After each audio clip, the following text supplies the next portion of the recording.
तो आपको सबसे पहले नॉर्डिक देशों के साथ जो भारत के रिश्ते हैं और ये जो समझौता है, आखिर क्या कुछ मायने हैं इसके और नॉर्डिक देश क्यों महत्वपूर्ण है, इस विषय पर आपको हम विस्तार से बताने की कोशिश करेंगे। भारत नॉर्डिक साझेदारी बर्फीले भूगोल से वैश्विक शक्ति तक, जी, उत्तरी यूरोप और आर्कटिक क्षेत्र के 5 प्रभावशाली देशों का समूह है जिसको भारत जिनके साथ में नॉर्डिक सम्मेलन करता है। और इन देशों की अगर हम बात करें, इनमें नॉर्वे, स्वीडन, डेनमार्क, फिनलैंड और आइसलैंड इसकी धुरी है। ये 5 प्रमुख देश हैं और इनके साथ भारत का ये नॉर्डिक सम्मेलन है।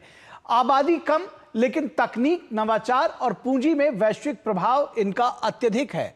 तो आबादी तो इनकी कम है, देश छोटे हैं, लेकिन इनका प्रभाव बहुत ज्यादा है तकनीक और नवाचार जैसे क्षेत्रों में।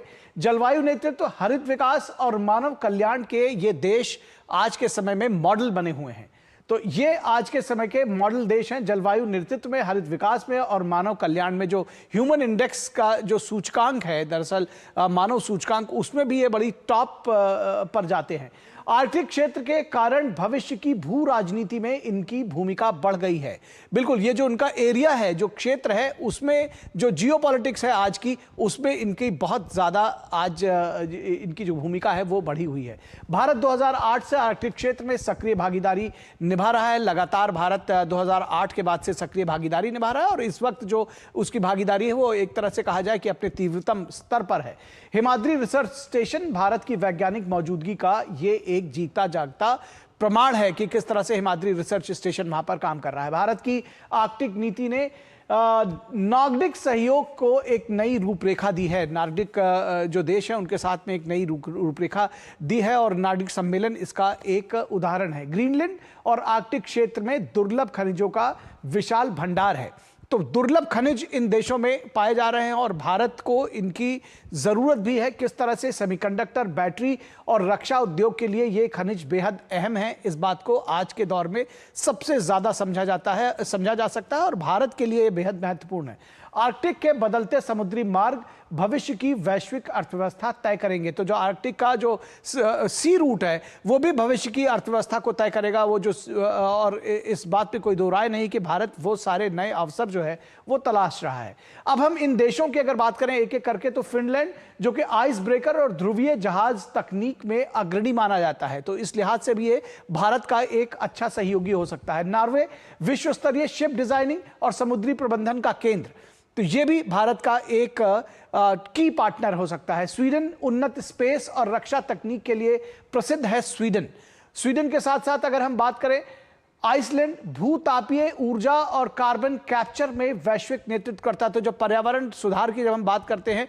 तो उसमें भी ये एक बड़ा कारक हो सकता है। डेनमार्क हरित शिपिंग और ऑफशोर विंड ऊर्जा में अग्रणी। तो जब बार बार हम ग्रीन एनर्जी की बात करते हैं तो ये सारे देश उसमें अग्रणी भूमिका निभा रहे हैं। तो इन देशों की तकनीक और भारत की आत्मनिर्भरता को गति दे सकते हैं। जो भारत का आत्मनिर्भर अभियान है उसको गति देने के लिए इनकी जो तकनीक है वो आगे आ सकती है।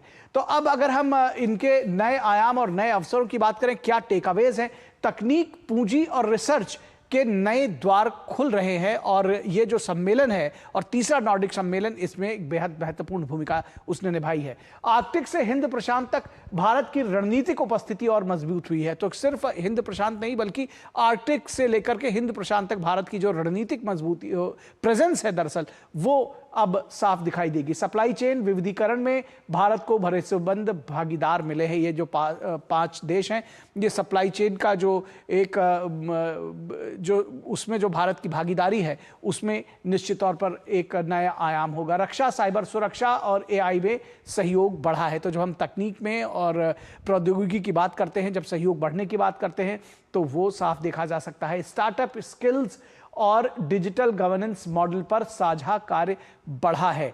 तो ये सारे क्षेत्र हैं जो सहयोग के नए द्वार खोल रहे हैं, चाहे वो स्टार्टअप की बात करें।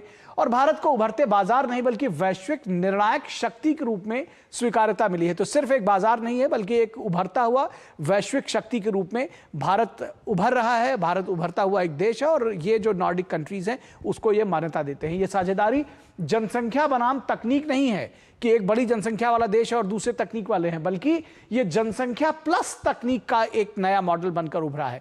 तो ये अपने आप में बेहद बड़ी बात है।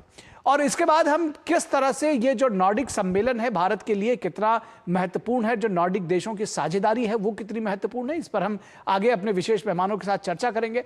लेकिन रुकेंगे एक छोटे से ब्रेक के लिए यहां पर, कहीं मत जाइएगा, जल्द हाजिर होंगे।